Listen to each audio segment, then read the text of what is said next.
Imagine a conscious contact with God so strong that no matter what you are doing or not doing, that no matter what your kids are up to or not up to, and that whether you've got the person of your dreams or they're just not cooperating, that you are happy, content, and at peace.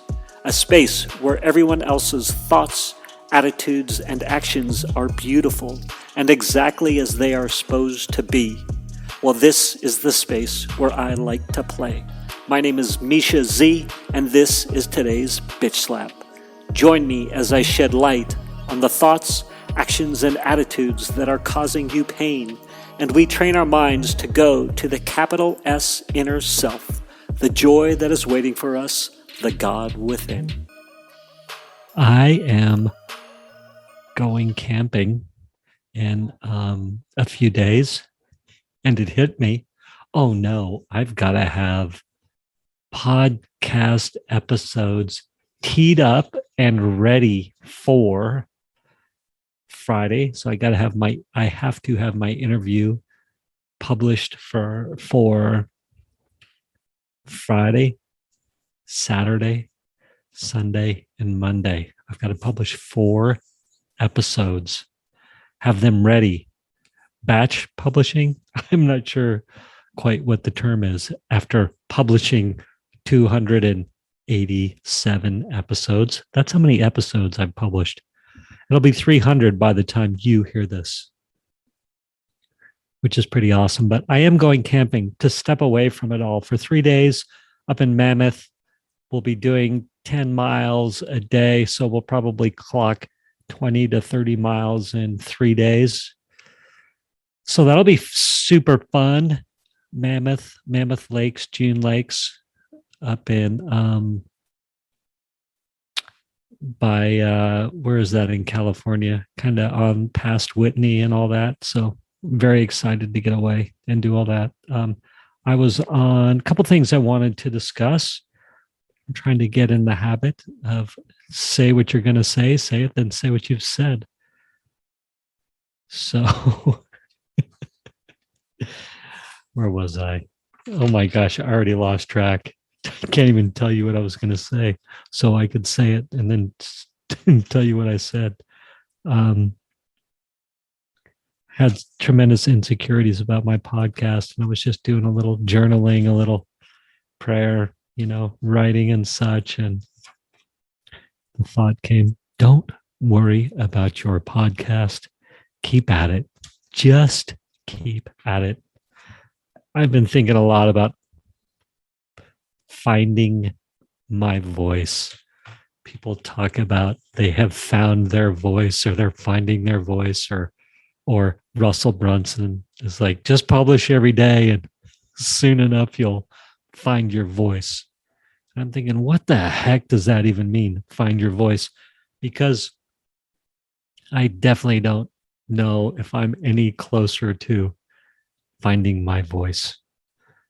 However, I believe I got a glimpse of finding my voice today. So I was interviewed for a summit, the Forgiveness Zone subnet, I think it was called, the Forgiveness something summit. And I felt like egoically I did good. Like the Connie who interviewed me was excited. I felt like she felt like whatever she was looking for, I was able to provide it. Good insights, good content, good conversation, good content for her summit listeners. And so I worked hard on telling some stories, having specific, actionable, a framework to work with, some tactics, a strategy, and then a tactic. And then, also try and reference, where I learned some things. So who I learned things from. So I think that I was getting a glimpse of finding my voice, appropriate stories at the appropriate times. And then I was on this podcast today. I got interviewed for somebody's podcast, Shereen Wilson's Inner Mind podcast, and Shereen's super cool NLP, hypnotherapy. She's good about nutrition, but definitely inner mind stuff. And she was very excited about the conversation that we had after it, and very much enjoyed the stories that I told. And I tried to tell stories. I was like, all right, tell some stories to highlight your point. I guess as Russell Brunson would say, how you learned it and earned it. And,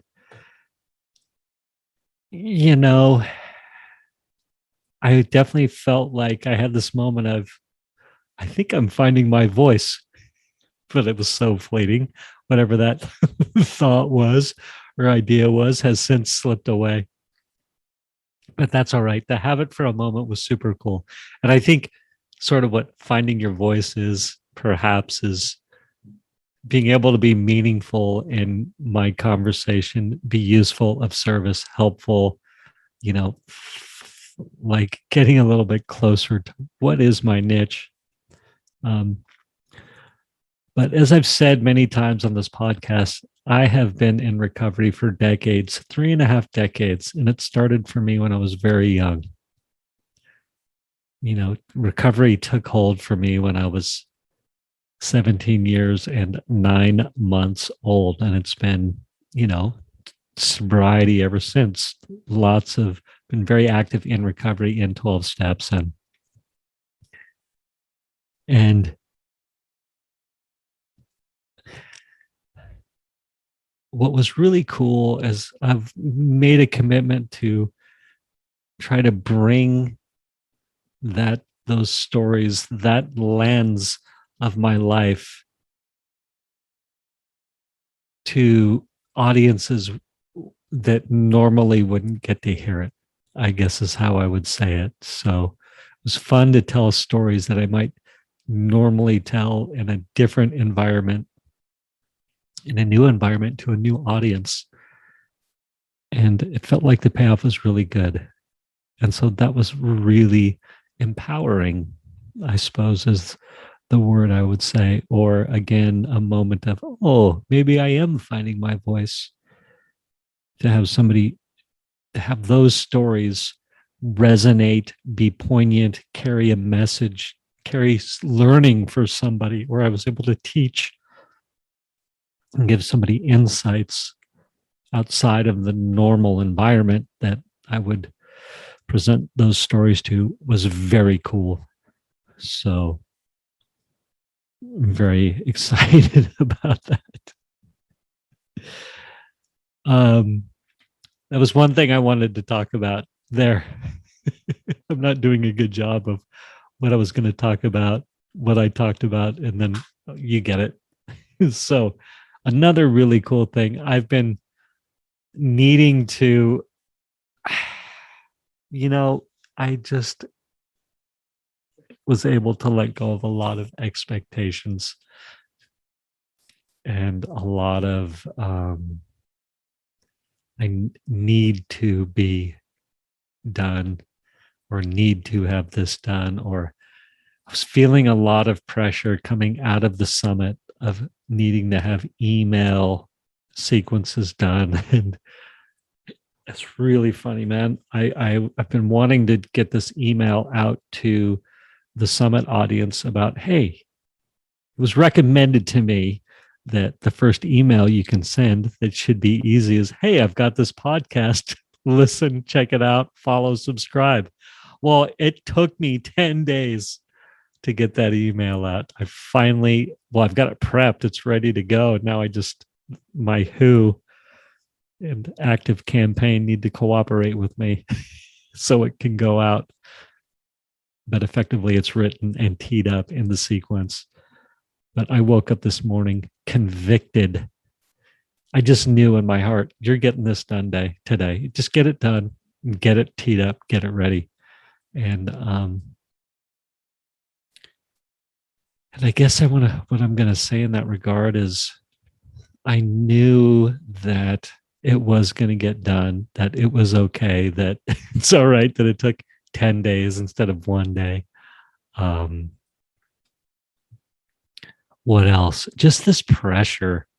It's like this pressure valve was released. It was just like, it's all okay. Like you're where you're supposed to be. You're learning what you need to learn, and you are where you are, and you can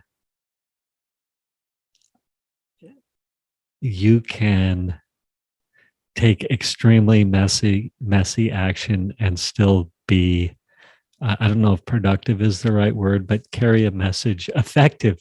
There we go. Still be effective. And so just internalizing that, at least in the moment, feels really, really good. So there you have it. I talked about, I'm camping. So excited. Got to have these episodes teed up and ready to go. I feel like at least I've had glimmers of finding my voice, glimpses of finding my voice via speaking on a summit and somebody else's podcast. So that's kind of fun. And yeah, I got my email. My email to the summit audience finally is done, the first one. And it took me 10 days versus 1. Anyhow, hopefully the next email will take a day. Peace out, everybody. Enjoy the ride. Thank you for spending time with me today. As someone who is committed to growth and service to this world, I so appreciate your willingness to come with me, go within, and serve our world through change. If you found value in this podcast and you know someone who can use this message, share this episode with them. Share it so our mission can be achieved one episode at a time. And of course, subscribe so you can hear more.